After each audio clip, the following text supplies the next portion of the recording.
Welcome to Petro Projik. In this presentation, we introduce one of the most essential non-destructive testing methods, ultrasonic testing, UT.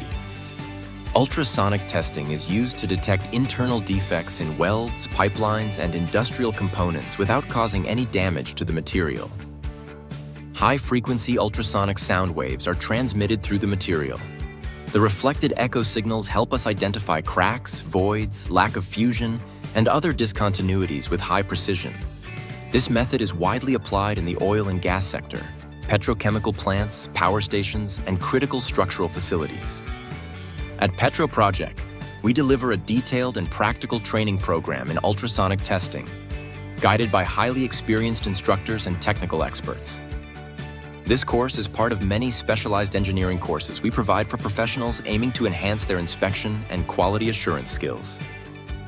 Thank you for watching.